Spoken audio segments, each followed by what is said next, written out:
এই যে আর একবার নিলে শেষ হয়ে যাবে। না আমি খাবো না। প্রিয়া তোমাকে কতবার বলছি খেয়ে নিতে, তারপর তুমি খাচ্ছ না কেন? মা তুমি কেন আব্বার কাছে চলে গেছো? তোমাকে আমি খুব মিস করি, তোমার হাতে খেতে মন চাই। আব্বু আমাকে খুব বোকা দেয়, আমার খুব কষ্ট হয়।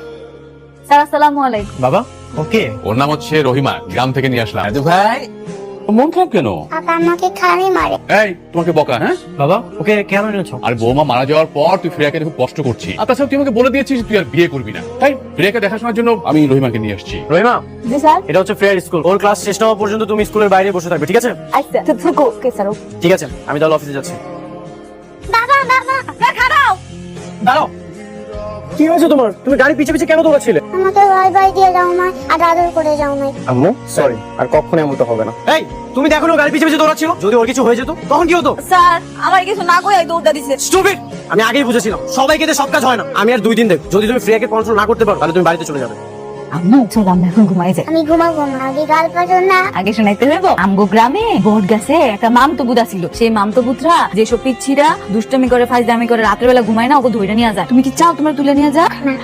ঘুম পাড়ায় রহিমা, এই রহিমা তুমি আমার রুমে কি করছো? ভাইয়া আমি সারা ঘুম পাড়াতে পাড়াতে মনে আমি চোখ লাইকা গেছিল, আমিও ঘুমাই গেছিলাম। ফ্রিয়া তো কখনোই এত সকাল সকাল ঘুমায় না। সত্যি ঘুমাইছে, আপনার বিশ্বাস না হয় দেখেন। সত্যি তো ঘুমিয়ে গেছে। এই, ওকে তুমি কি খাইয়েছো? ভূতের ওষুধ খাওয়াইছে। ভূতের ওষুধ খাইয়েছো মানে? আমগো গ্রামে বাচ্চাকে ঘুম পাড়ানোর সবচেয়ে বড় ওষুধ হলো ভূতের গল্প। তুমি জানো না বাচ্চাদেরকে মিথ্যা কথা বলা, ভূতের গল্প শোনানো মানসিক ভাবে ক্ষতি করে? আচ্ছা ঠিক আছে ভাইজান, এখন থেকে ওরে ভূতের গল্প না রাজা রানীর গল্প শোনাবো, কেমন? রহিমা এটা হচ্ছে বাজার, এখানে আমি সবসময় বাজার করতে আসি। আজ আমি তোমাকে নিয়ে আসলাম, নেক্সট টাইম তুমি একা একাই আসবে। আপনাকে অনেক ধন্যবাদ। এখন থেকে আমি নিজেই বাজার করে নিয়ে যাবো। তুমি তো খুব সুন্দর করে শুদ্ধ ভাষায় কথা বলতে পারো।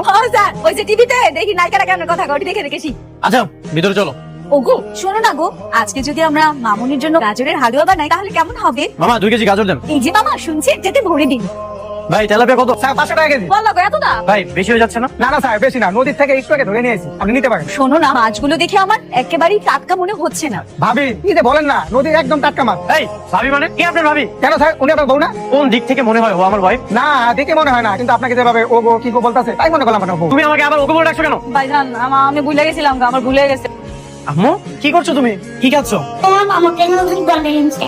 মা রহিমা, মামা রহিমা স্যার আমি আপনার ডাক্তারকে বাধ্য হয়েছিলাম, তো কোন কি কইবেন? তোমার নাম তো রহিমা, তোমাকে কেন মা বলে ডাকছে? নিশ্চয়ই তোমাকে মা বলা শিখিয়েছো। হ্যাঁ আমি তো কইছি আমার মাকে ডাকতে। ও তোমাকে কেন মা বলে ডাকবে? ছোট মানুষ সারাক্ষণ মার ছবি দেখে কান্নাকাটি করে, এই জন্য আমি কইছি এখন থেকে যাতে আমার মাকে ডাকে।